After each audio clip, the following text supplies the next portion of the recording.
بە ناوی خدای گەورە میهرەبان بەڕێزان زۆر بەخێر بێن. بەختەوەرم لەگەڵتانم لەم ڕۆژە گرنگ و مێژوویە کە بەڕاستی بۆ نەوەی داهاتوو زۆر گرنگە و بۆ ئێستای کوردستان و ئاوادانی ئەمڕۆی کوردستانیش زۆر گرنگە.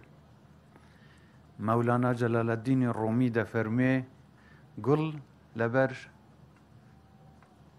باران شین دەبێت نەک بە دەنگی هەور و بروسکە.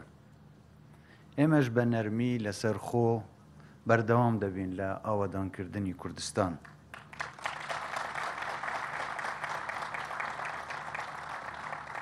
جێ خۆیەتی من سپاسی دۆست و سپۆرانی یۆنانی بکەم کە ئەمڕۆ لێرە ئامادەن وەک نوێنەرانی حکوومەت و ئەو بەڕێز و پسپۆرانەی کە ئامادە بوون یارمەتیمان بدەن لە دەستپێکردنی ئەم پرۆژەیە بە تایبەتی لە چاندنی داری زەیتون.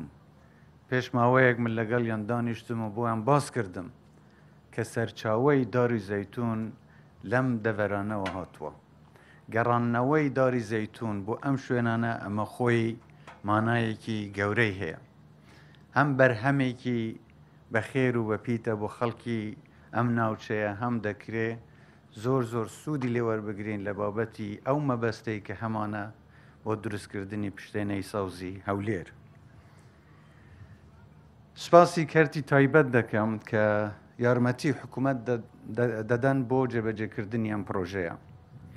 دەمەوێت هاوڵاتیانی خۆشەویستەوە شتێ بگەن کە ئەم پشتێنەی سەوزە خۆی وەکو ڕەگەزی کەسکایەتی دەبێت، سەوزایەتی دەبێت و خاوەنداریەتیش دەگەڕێتەوە بۆ وەزارەتی شارەوانی. بەڵام لە هەمان کاتدا ئەو کۆمپانیانەی تایبەت کە لەگەڵ حکوومەت بەشدارن بۆ سەرخستنی ئەم پرۆژەیە دەتوانن بەردەوام بن لە سوودوەرگرتن، بە تایبەتی لە بابەتە بازرگانیەکانی بەرهەمەکانی کە ئەو دارانەی لێرە بەکاردن وەکو داری بەرهەمدار دەبن. ئەمە هەمووی کارێکی یەکجار گەورە دەبێت بۆ دروستکردنی هەلیکار بۆ گەنجەکانی خۆشمان و دۆستەکانمان بەڵێن یاوەنشیان پێداوین کە ئەو گەنجانەی دەیانەوێت لەم دەرفەتە کار بکەن ڕاهێنانیان پێدەکەن بۆەوەی بە باشترین شێوە بتوانن هەڵسوکەوت لەگەڵ ئەم پشتێنەی سەوزە بکەن. پشتێنەیەکی ساوس وەکو بازنە بە دەوری شاری هەولێر کە دەسوورێتەوە، ئەمە بێگومان کاریگەریەکی یەکجار زۆری لەسەر کەش و هەوای هەولێریش دەبێت. لەلایەکەوە وەرگرتن و هەڵمژینی دیۆکسیدی کەربۆن یان CO2 و دوای گەڕانەوەی ئۆکسجین بۆ شاری هەولێر و دەوروبەری دەکرێت ژینگەیەکی تەندروستتر بۆ ئێمە دروست بکات.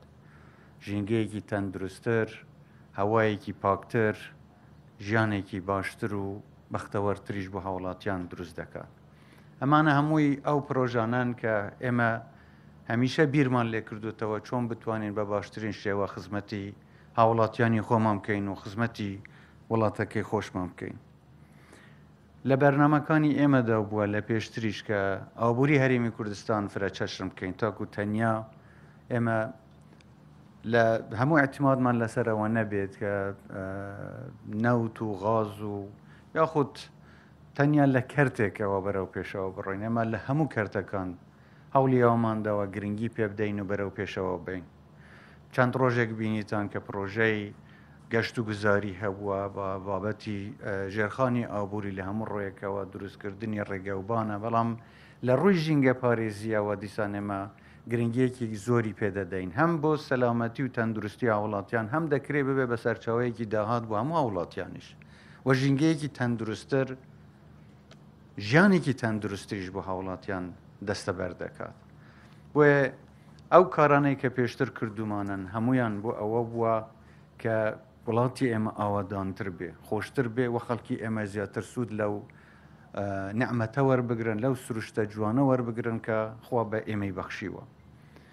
دروستکردنی پاند و دروستکردنی بەندا و دروستکردنی پشتێنەی سەوز و هەمووی بۆ ئەوەیە کە ئێمە بتوانین بە باشترین شێوە سوود لە ئەو سەرچاوە سروشتیانە وەربگرین کە لە وڵاتەکەی ئێمەدا هەیە و پەرەپێدان بەم پشتێنەیە دەکرێت زۆر زیاتر یارمەتی هەولێر بدا لە پاکردنەوەی ئاو هەوای هەولێر لە خاوێنکردنی هەوای هەولێر وەکو سیەک بەکاردێ بۆ ئەوەی خەڵک زیاتر بتوانن هەوای پاک هەڵمژن پێشتر قسەیەکەیە دەڵێن کە پێشینیان چاندیان ئێمە بەرهەمەکەمان خواردێمەش دەچین بۆ ئەوەی نەوەکانی داهاتوو بەرهەمەکە بخۆن بەڵام هیوادارم هەر ئێوە خۆتان بەرهەمەکەی ببینن و بەرهەمەکەشی بخۆن ئینشاءالله.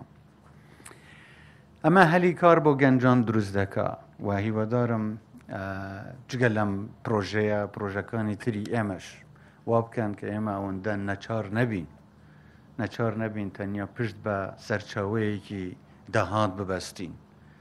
پسپۆری فێربوونی ئەم جۆرە کارانە بێگومان توانایی گەنجەکانی ئێمە زیاتر دەکا، شانسی زیاتر و خیاری زیاتریش بە گەنجەکانمان دەدا بۆ ئەو بوارانێک کە دەیانەوی کاری تێدا بکەن. ئێمە طبعاً پێش ئەوەی کە ئەم پرۆژانە هەمووی دەست پێ بکرێ هیوامان واو بوو بتوانێت لە ماوەیەکی زوو جگە لەم پرۆژەیە چەندین پرۆژەی تری جێبەجێ بکەین، بەڵام بەداخەوە وەکو پێویست هاوکاریان نەکردین. بە پێچەوانەوە زۆر گرفتیان بۆ دروستکردین کە ئێمە نەتوانین پرۆژەکانی خۆمان جێبەجێ بکەین، بەڵام بە پێداگیری و بە دلسۆزی و خەمخۆری برادەران هیچ چاوانەی لە ناو حکوومەتن لە وەزارەتەکان من دەمەوێت دەستخۆشیان لێ بکەم لە وەزیرە بەڕێزەکان فەرمانبەران بەڕاستی لە ئۆفیسی خۆشم برادەران زۆر پێیەوە ماندوو بوون بەم پرۆژەیە دەمەوێت لە ئێستاوە دەستخۆشیان لێ بکەم بۆ ئەو ماندووبوونەی کە هەیەم بووە و ئەو پێداگیریەی کە هەبووە وای کردووە ئێمە نەوەستین و بەردەوام بین لەسەر خستنی ئەم جۆرە پرۆژانە و ئینشاءالله بەردەوامیش دەبین. ئێمە چاوەڕێنین بەڕاستی کەس یارمەتی مامدا ئەگەر نەیانەوێ، بەڵام ئەگەر لایەنێک هەبێ بیاوێ یارمەتی مامدا ئێمە زۆر پێی دڵخۆش دەبین، هەرچەندە ئەوەی بیستم زیاتر برادەرانمان لە دەرەوەی وڵات ئستعدادی خۆیان پێشانداوە کە یارمەتی مامدەن لە سەرخستنی ئەم پرۆژە من لە ئێستاوە سوپاسیان دەکەم و کارتی تایبەتیش ئەگەر ئەوانەی دەیانەوێ بەشدار بن لە بەردەوامبوونی ئەم پرۆژە دیسان من لە ئێستاوە هەم سوپاسیان دەکەم ئەم دەستخۆشیان لێ دەکەم و پێشوازیشیان لێ دەکەین بۆ ئەوەی بەردەوام بن لەگەڵمان بۆ باشترکردنی ئەم پرۆژەیە. بابەتی ژینگە یان ژینگە پارێزی یانیش تێکچوونی کەش و هەوا، کاریگەری خراپی کەش و هەوا تەنیا لەسەر هەرێمی کوردستان نیە، لەسەر هەموو عێراق و بگرە لەسەر هەموو جیهانیش هەیە. ئەمە لە زۆربەی گفتوگۆکاندا لە زۆربەی دیدارەکان لە ناوخۆ و دەرەوەی وڵاتیش باسیاومان کردووە کە پێویستە بابەتی ژینگە پارێزی زۆر بە جددی وەربگیرێ. ئەوەی کە ئێستا دەتوانین بیکەین لەوانە سبەینێ درەنگ بێ بە لە ئێستاوە هەنگاوی پێویست بەهاوێژین بۆ پاراستنی ژینگە کە کاریگەریان لەسەر جۆری ژیان و حتا پاراستنی دیموگرافی ناوچەکانیش هەیە. شوێنێک کە بە بیابان دەکرێت کە ئاو نامێنێ، سەوزایی نامێنێ، ژیانی تێدا نامێنێ، خەڵک بیر لە کۆچکردن دەکا. ئەو کۆچکردنە لێرە ناوەستێ بۆ هەر شوێنێکی تری دنیا کە بیری لێ دەکەنەوە خەڵک بە دوای ژیاندا دەگەڕێ. کۆچ لە شوێنێک کە بە بیابان دەکرێت بەرەو شوێنێک کە سەوزایی تێدا دەڕوە. لێرەش ناوەستن بەرە وڵاتانی ئەوروپا و دەرەوە خەڵک کۆچ دەکەن، هەر لەبەر بابەتی ژینگە جگە لە بابەتی تری شەڕ و کێشەکانی تریش کە زۆر جار ئەبنە هۆکاری کۆچکردن. وێ داومان لە وڵاتانی بیانی کردووە یارمەتی ئێمە بدەن لە سەرەتاوە بابەتی ژینگە پارێزی نەبێت بە هۆکارێکی تری کۆچکردن، چونکە لەوانەیە ئێستا لە ڕووی ئابوووریەوە هەندێک تەکلیف بکرێ، بەڵام دواتر لە زۆر بابەتی تر وڵاتانی ئەوروپی دەتوانن خۆیان بپارێزن لە کێشەکانی کۆمەڵایەتی، کێشەی سیاسیە، کێشەی ئابووریە، کێشەی ئەمنیە، هەموو ئەو کێشانەکە لەگەڵ کۆچ بەیەکەوە دەبن دەکرێت ببن بەسەر ئێشەیەک بۆ وڵاتانی بیانی. بۆیە لە ئێستاوە من داوان لێ دەکەم کە زیاتر یارمەتی دەری ئێمە بن، ئێمە ئەم کێشەیە لە سەرچاوەکەی چارەسەر بکەین و ئەمە یارمەتی خۆشیان دەدا و بێگومان یارمەتی خەڵکی ئێمەش دەدا.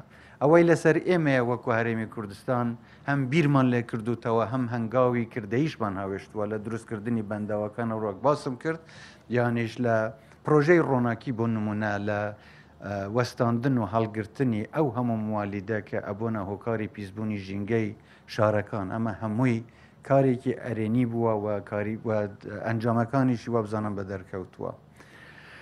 لە کۆتاییدا من دەمەوە بڵێم کە ئێمە چاوەڕێنین مەعجزە بە خوڵقێ ئەبێ خۆمان مەعجزە دروست بکەین، خۆمان ئەتوانین وڵاتەکەی خۆمان ئاوەدان بکەین و کاروانی ئاوەدانی لە کوردستان کە دەستی پێکردووە بەردەوام دەبێت.